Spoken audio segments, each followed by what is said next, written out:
Let me tell you another story about Sara while she sits there. When you came in 2007 and performed Love Song, and she wasn't Sara Bareilles, you were just Sara Bareilles. You know, you came in, you had like a little scarf or something on. You're like, I'm going to do my song, Love Song now.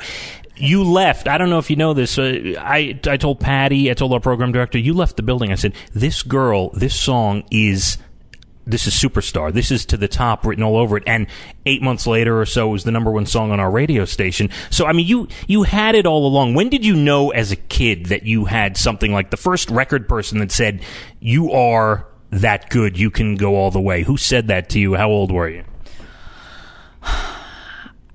I think I always knew I loved performing. That was a no-brainer for me. But in terms of ever feeling like I got that green light, golden ticket, I don't know that I ever really got that. I mean, I got a lot of no's, actually. I got a lot of, oh, you have a really great voice, but you're not a good songwriter. And I got a lot of, we don't really know how to categorize you, so it's probably not going to work, or it won't work for us. You know, it's too big, too risky, or whatever. So, from that, I think it was actually such a blessing, because then you turn everything inward and you're like, okay, well, if I know I still love this and I believe in this, then, it doesn't matter what they say. You're going to keep working hard for it, But in terms of like big breaks, it was starting to work with my manager, getting signed to the label. But that was all stuff that happened after I had worked really hard to sort of create something that already existed. So, did I just avoid the question? I think so, and you didn't curse either, which was awesome.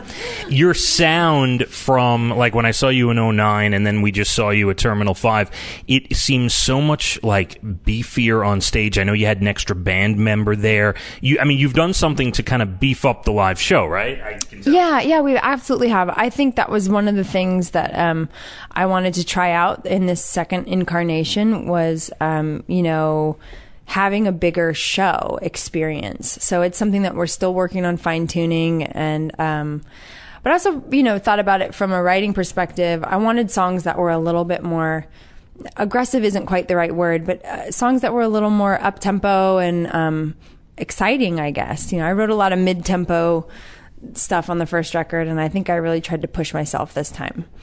I don't go on Twitter. I'm not on Twitter, but if you Google somebody's name, like I type in Sara Bareilles Twitter, all your tweets come up. I can go right to your page. So I Google your tweets, Sara. Just saying, that sounds dirty. So that's something you should say on stage. I was giving an interview, and the guy on the phone, who was an older gentleman, and he was like, before I let you go, I'd just like to touch on your Twitter. And I was like, I had to cover my mouth. He had no idea that he had said something that was remotely funny, but I was totally had to cover my mouth, and it made me laugh so hard. Now, I'm getting at something, because you have 1.8 million followers, which, we were talking about it on the car ride over here.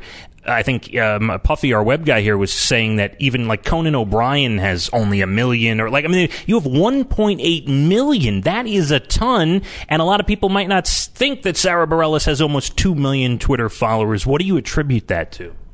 I have no idea. I think random thoughts and awkward commentary on myself. I try not to use Twitter solely as just a promotional tool, because I think sometimes as a fan, as someone who enjoys being on Twitter, I get bored with that stuff when it's just like, hey, I have a show coming up, buy your tickets here.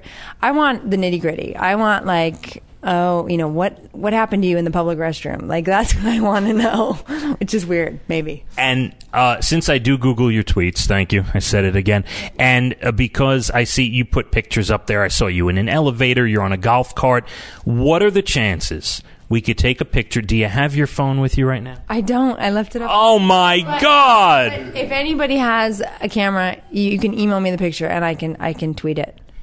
I'm going to take a picture of us when this interview's over. Okay. We will email it to you. Somehow he knows how to do it behind the camera. Okay. And you will tweet that to your 1.8 million followers. I will. God, this is amazing. Tomorrow's my birthday, by the way. Thank you. Just sing me happy birthday. Go ahead. No, I'm not going to do that. She's got to hold the voice down for the next show. I think that's really all I got for you. You're fantastic. You're wonderful. Sara Bareilles, Kaleidoscope Heart. let's give everybody the info, because September 7th, it's coming out. Yeah. You're ready to roll with that. You're obviously Lilith after that, world tour. Kind of give us, Lilith is over. Once that's over, what's the deal? Give us the schedule. I love you because you know your stuff coming into the interview. You've done your research, which I appreciate. I don't like to interrupt the artist usually, but she's so right. I do. You got to be prepared. If you're not prepared, you should be fired. You know. Well, then yeah, that should be. I'm going to tweet that as well, because there's a lot of people out there that don't know anything.